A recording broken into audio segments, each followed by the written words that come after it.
Your life experience, good or bad, is a gift when you share it with others. At Taxi Chronicles, we allow real riders with real stories to share their gift. So hopefully this episode will intrigue, enhance or inspire you. Don't forget to like, share and subscribe. Morning. Yes, we're back with another rider, another episode. Today we've got a story. It's a true story, like many others, but there's a moral to the story here. So let me just hand over to Sally and she's going to tell her about her scooter experience. Hiya. Hallie. Hello. So tell us, you were driving home one night on your motorcycle, your scooter, and tell us the story from what happened from there. So I was just working late, like I was doing back then, and I wasn't very sure what was happening. I just felt very safe outside of work. I was just getting on my bike, and two guys just approached me, asking what my bike was like. Oh, is there 125? What are you doing? Blah blah blah. And they just kind of went around the corner and just kept walking, and I just tried to, get on the bike, start it, and it wasn't working. And all of a sudden they were on me, and they were fighting me and just kicking me to the ground, and they just they were there for my bike. Basically, they were there for my property. They just didn't care who I was or what I was doing.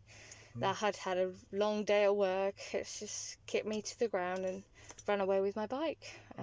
Yeah. So what happened from there? Did you resist? I did. I really tried to fight, but then one of them they pulled a knife on me. So I just let go. Obviously, I didn't want to. It's not worth my bike against my life, And so I let it go. But as I was still seeing them running away with it, I called the police. I was screaming for help, but no one came to help me. It was like 3 a.m, so there was no one around. Okay. So I just called the police. Luckily, they came to me fairly quickly. But it's just worst nightmare that's ever happened to me, really. And what happened? Do you know how long they were sentenced for? Well, that night apparently they were going around to get them for quite a long time. I was in the police station for 5 hours, and then finally got them. And apparently one of them had been sentenced for a lot of other stuff. He was people were looking for him for other stuff, not just what he did to me. So he was sentenced for 5 years, and then 2 years down the line I got in touch by the police. They wanted me to speak about how I felt about what he did to me. I just couldn't tell him how hateful I felt about how he changed my life, how he did that to me, and I didn't feel the same. I never felt safe again. I couldn't it's never been the same. Being in London, I've never felt safe again. What would you say, I know it's a tough one, that you've learnt from this whole experience? Always look over my shoulder. I'm a friendly person, but kind of never really trust fully anybody, which is really sad because I am a friendly person, but, always have your best interest in mind, really, when you don't know somebody.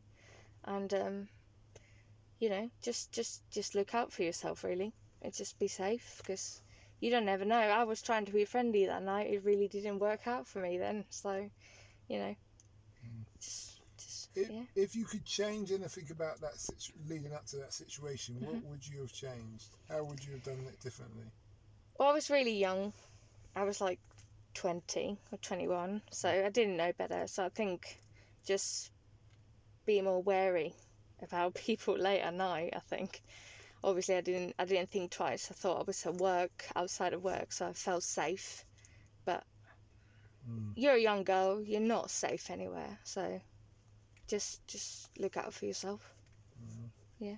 Well, thanks for sharing that. Thank you. We wish you well, and I will say this, that even though you feel that you haven't trusted anybody, in essence, you do, because you get on the bus, you get on public transport, you're in a taxi, and you trust those people to do what they're meant to do. So there is an element of trust there. So don't give up hope.